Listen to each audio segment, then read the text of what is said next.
ఓం నమ శివాయ శ్రీమాత్రే నమః. Welcome to my channel Shri 777 blogs.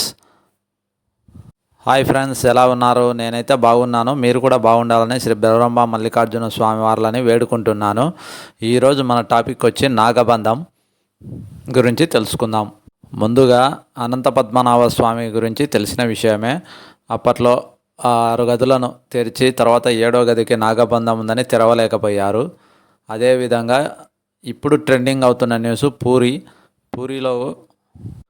పూరిలోనే Jagannath స్వామి ఆలయంలో కూడా అనంత సంపద ఉందని అంటున్నారు. అందులో ఇప్పటికీ 2 గదులు తెరిచారు. 1978లో తెరిచినప్పుడు వాటిని లెక్కించడానికి సుమారుగా 70 రోజుల సమయం పట్టింది. ఈ పూరిలోని 3 గదులకు 3 పేర్లు ఉన్నాయి. అది మొదటిది బహార్ బండార్. ఇది స్వామివారి కైంకర్యాలకు ఉపయోగించే సామాన్లు అవి ఉంటాయి.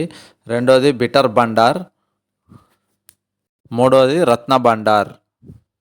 అయితే ఇవి ఎక్కడున్నాయి అనంటే పూరి జగన్నాథ స్వామి ఆలయంలోకి ప్రవేశించేటప్పుడు 3వ మండపమైన జగన్మోహన మండపం కుడివైపు తాళాలు వేసిన గది ఒకటి ఉంటుంది.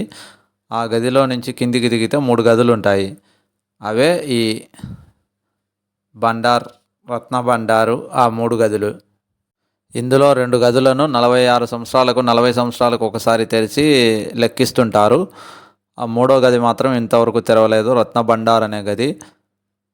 దానికి జూలై 14, 2024 మధ్యాహ్నం 1:24కు ముహూర్తం పెట్టి వారం ముందు నుంచే ప్రత్యేకమైన పూజలు చేసి అది తీసినట్టు తెలుస్తుంది.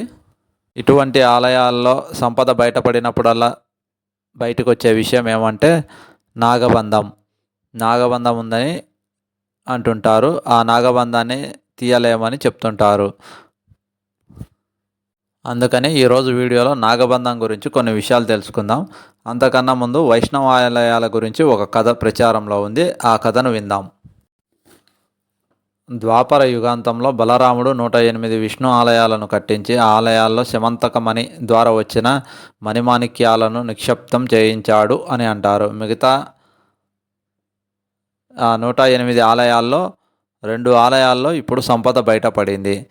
అది అనంత పద్మనాభ స్వామి ఆలయం, ఇప్పుడు పూరి జగన్నాథ ఆలయం. 2 ఆలయాల్లో సంపద బయటపడగా ఇంకా 106 ఆలయాల్లో సంపద రహస్య ప్రదేశాల్లో భద్రంగా ఉన్నాయని తెలుస్తుంది. ఇప్పుడు నాగబంధం గురించి కొన్ని ఆసక్తికర విషయాలు తెలుసుకుందాం.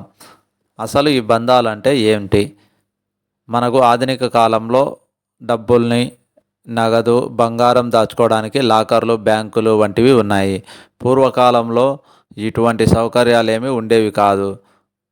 ఈ విధంగా ఉన్న సొమ్మును మరియు మణిమాణిక్యాలను భూగర్భ మందిరాలలో మరియు కొన్ని రహస్య ప్రదేశాలలో దాచిపెట్టేవారు. మరియు ముస్లిం రాజు టిప్పు సుల్తాన్ వంటి వారు హిందూ దేవాలయాలను కూలుస్తూ సొత్తును స్వాధీనం చేసుకుంటున్నప్పుడు ఇటువంటి రాజులు అందరూ హిందూ దేవాలయాల్లో మన సొమ్మును భద్రపరచుటకై ఇటువంటి భూగర్భ ఆలయాల్లో భూమిలో పాతిపెట్టి వాటికి కొన్ని మంత్రాల ద్వారా బంధనాలు వేసేవారు.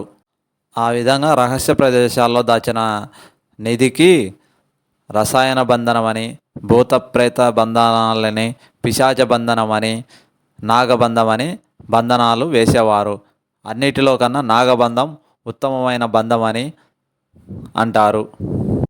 ఇప్పుడు నాగబంధం గురించి కొన్ని విశేషాలు తెలుసుకుందాం. క్షీరసాగర మదన సమయంలో దొంగతనంగా అమృతం సేవించి రాహుకేతువులు తమ శరీరాలను కోల్పోయారు. అప్పుడు సర్పాలు వాటి శరీరాన్ని రాహుకేతువులకు ఇచ్చారు. దానికి బదులుగా రాహుకేతువులు నాగులకు మంత్రతంత్రాలకు మీరు అధిష్టాన దేవతలుగా ఉంటారని వరం ఇచ్చారు. ఆ విధంగా అష్టనాగులను అధిష్టాన దేవతలుగా ఉంచారు. నాగబంధనం వేసేటప్పుడు ఈ అష్టదిక్కుల్లో ఉన్న అష్టనాగులను మంత్రాలతో ఉచ్చారణ చేసి ఆవాహన చేసి ఆ యొక్క నిధులకు కాపలాగా ఉంచుతారు. ఈ అష్టదిక్కులకు ఉన్న అష్టనాగులను తెలుసుకుందాం. అష్టదిక్కులకు నాగ దేవతలు. వాసుకి తూర్పు, ధనుంజయుడు ఆగ్నేయం, తక్షకుడు దక్షిణం, శంఖపాలక నైరుతి, మహాపద్ముడు పడమర, శంఖనీలక వాయవ్యం, ఉత్తరే కంబలుడు, ఈశాన్యం నాగభైరవుడు అని ఈ అష్టనాగులు అష్టదిక్కులకు అధిష్టాన దేవతలుగా ఉన్నారు. నాగబంధనం వేసేటప్పుడు ఈ అష్టనాగ దేవతలను ఆవాహన చేసి ఆ నిధులకు కాపలాగా ఉంచుతారు. ఈ బంధనం వేయినప్పుడు ఈ అష్టనాగులను ఆవాహన చేసి మంత్రం, యంత్రం, తంత్రం, క్రియ, ముద్ర, జ్ఞానం అనే 6టితో నాగబంధం వేస్తారు. ఇలా వేసే సమయంలో ఒక్కోదానికి ఒక్కొక్క నాగదేవతను ఆవాహన చేసి ఆ నిధికి కాపలాగా ఉంచుతారు. ఒకవేళ ఆ బంధాన్ని విప్పాలంటే ఈ 6టికి ఏ మంత్రాలు పఠించి ఆవాహన చేశారో మళ్ళీ అదే వరుస క్రమంలో స్వచ్ఛమైన ఉచ్చారణతో అవే మంత్రాలు పఠిస్తే ఆ సిరీస్ మ్యాచ్ అయితే ఆ బంధం విడుదలవుతుంది. ఈ క్రమం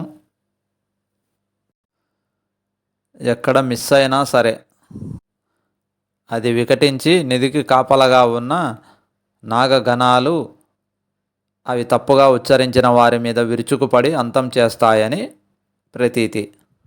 ఈ విధంగా అష్టదిక్కులకు అధిష్టాన దేవతలుగా ఉన్న నాగులను ఆవాహన చేసి 6 క్రియల ద్వారా బంధనం వేస్తారు. ఈ బంధనాన్నే నాగబంధం అంటారు.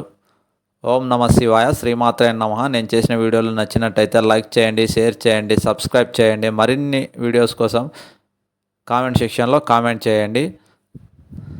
నా ఛానల్కి వ్యూస్ బాగా వస్తున్నాయి కానీ చూసిన వారు సబ్స్క్రైబ్ చేయటం లేదు. వీడియో చూసేటప్పుడు పక్కనే గంట సింబల్ ఉంటుంది, దాన్ని కొట్టి సబ్స్క్రైబ్ చేసుకోండి. ఓం నమ శివాయ. జై హింద్.